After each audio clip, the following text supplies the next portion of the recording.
Hello guys, welcome to my channel. तो आज मैं स्टार्ट करने वाली हूँ एक न्यू स्टोरी के स्टार्ट में एक लड़की के साथ कोई ज़बरदस्ती करने की कोशिश कर रहा था और एक लड़की उसकी वीडियो बना रही थी। दूसरी तरफ एक लड़का है जो कि मेल लीड है।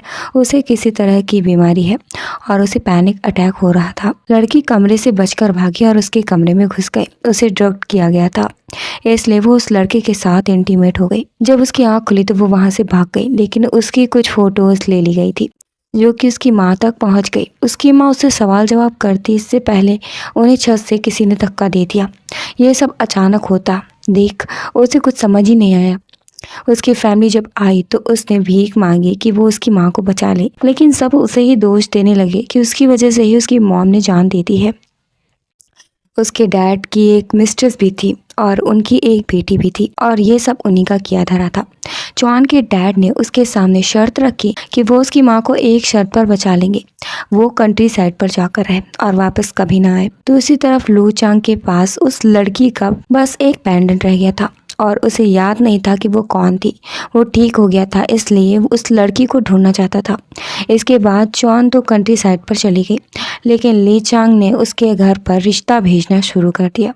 वो उनकी बेटी से शादी करना चाहता था, लेकिन जॉन के डैड ने सुना था कि लू चांग बहुत ही अगली है और किसी गंभीर बीमारी से जूझ रहा है, इसलिए वो शादी करने को नहीं माने। 3 साल बीत चुके थे, लेकिन जॉन्ग डेली उन्हें पैसे और गिफ्ट्स भेजता रहा। जॉन की बहन शेंग शादी नहीं करना चाहती थी और फिर सोचा कि चेंग तो उनके परिवार की बेटी से शादी ही करना चाहता है, क्यों ना जॉन से उसकी शादी करा दी जाए। इधर जॉन ने 3 साल में काफ़ी वफादार लोग इकट्ठा कर लिए थे और उसे जल्द खबर भी मिली कि उसके घर वाले उसकी शादी मिस्टर लू चेंग से कराने के लिए उसे लेने आ रहे हैं। वो जल्द वापस आई और शादी के लिए तैयार भी हो गई। शेंग उसे नीचा दिखा रही थी, लेकिन उसने उसे जोर का थप्पड़ मारा। उसके मन में ये था कि वो बदला लेगी। उसने शेंग के गर्दन पर एक सुई चुभो थी। उसके डैड आ चुके थे और उसे जल्दी से वहां से जाने को कहा। जुआन तो जा रही थी, लेकिन उसने वापस आने का वादा भी किया। इसके बाद वो चेंग के घर में थी और जब चेंग आया तो उससे पूछा कि वो क्या कर रही है, तो वो चौंक गई और दोनों सोफे पर जा गिरे। जुआन ने पूछा कि क्या वो चेंग है, लेकिन इससे पहले चेंग ने उससे पूछा कि क्या वो लड़की है जिसके साथ वो उस रात था। जुआन ने कहा कि वो उसकी बहन है, वो नहीं। ये सुनकर उसे गुस्सा आ गया कि उसकी फैमिली ने उसके साथ धोखा किया है।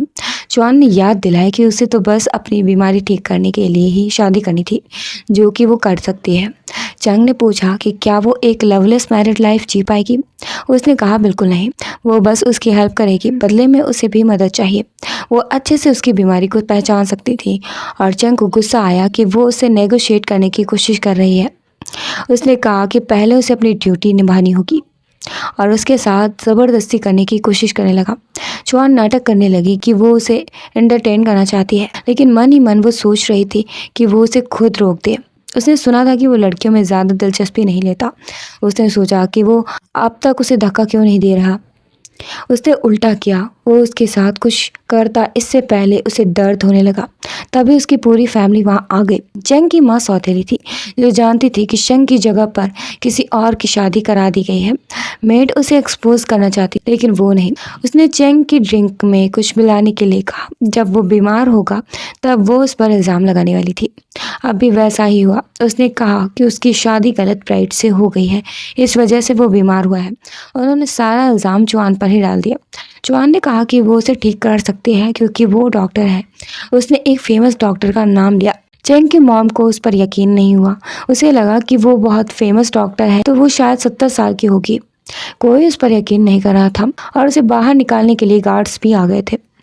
लेकिन जुआन ने लो चेंग से कहा कि कोई उसे मारने की कोशिश कर रहा है और उसे घसीटकर कमरे में ले गए और उसे एक्यूपंक्चर दिया। उसने उसे दवा भी दी। दरवाज़ा बंद था, इसलिए सबने खुलवाने की कोशिश की। दादी भी बहुत परेशान हो गई और चाबी मंगवाई। जब वो अंदर गई तो देखकर चौंक गए। चेंग ठीक हो चुका था। उसकी मॉम ने उसे आराम करने को कहा और गार्ड से जुआन को निकालने के लिए कहा, लेकिन जुआन ने जाने से मना कर दिया। चेंग ने बताया कि जुआन ने ही उसे ठीक किया है।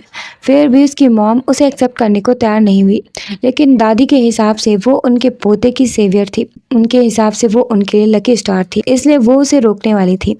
ये सब सुनकर उसकी मॉम जल भुन गई। सब उन्हें अकेला छोड़कर चले गए। उनके जाने के बाद जुआन वहां से जाने लगी, लेकिन चेंग ने उसे खींच लिया।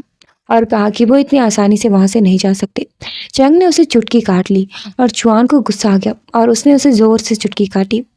तो चंग को और गुस्सा आ गया और दोनों एक दूसरे को ऐसे ही चुटकी काटते रहे।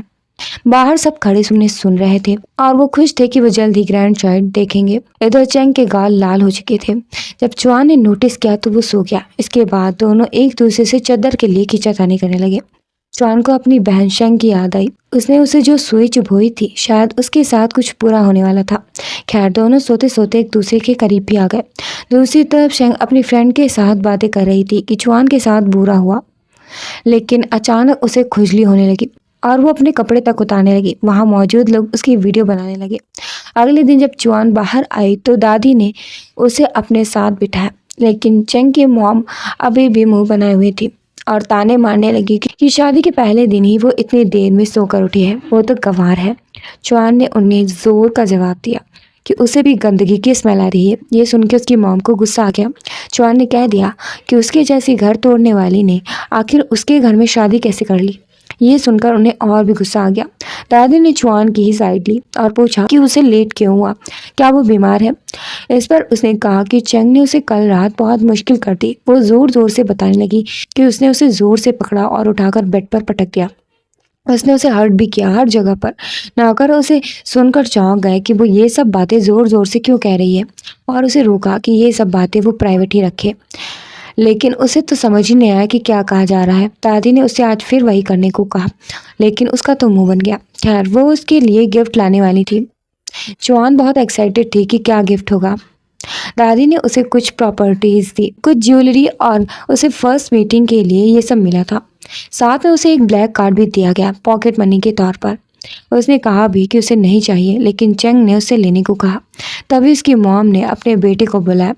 दादी उसे देखकर खुश थी। वो बाहर रहता था और अचानक वापस आ गया था। उसके आते ही उसने कहा कि वो उनकी कंपनी संभालना चाहता है क्योंकि चेंग बीमार रहता है, इसलिए वो उसकी मदद करना चाहता है। हालांकि चेंग ने उससे कहा कि उसे कोई ज़रूरत नहीं है, फिर भी उसकी मॉम उसे बीमार साबित करने पर लगी हुई थी। वो अपने बेटे को कंपनी में जगह दिलाने की कोशिश कर रही थी।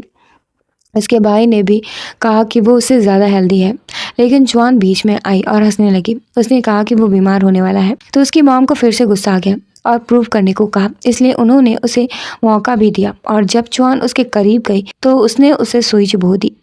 थोड़ी ही देर में उसे प्रॉब्लम होने लगी। उसकी माँ चिल्लाने लगी कि उसने ही कुछ कर दिया है और उसे थप्पड़ मारने की भी कोशिश की। चेंग ने रोक लिया और वार्न किया कि वो उसकी वाइफ को हाथ नहीं लगा सकती। उसने कहा कि उन्हें कुछ काम है और वो जाना चाहते हैं, इसलिए दादी ने उन्हें जाने दिया। इसके बाद दोनों कहीं जा रहे थे। चेंग उसकी स्किल्स देखकर हैरान था क्योंकि वो क्योर भी कर सकती है और हार्म भी। चुआन ने उसे वादा किया था कि वो उसे ठीक करने में मदद करेगी। तभी कार एकदम से खराब हो गई। उसने अपने आदमी से कार लाने को कहा, लेकिन चुआन को लगा कि बहुत देर हो जाएगी, इसलिए उसके पास एक सॉल्यूशन था। थोड़ी देर बाद वो एक बाइक लेकर आई और चेंग से चलने को कहा, लेकिन उसे शर्म आ रही थी।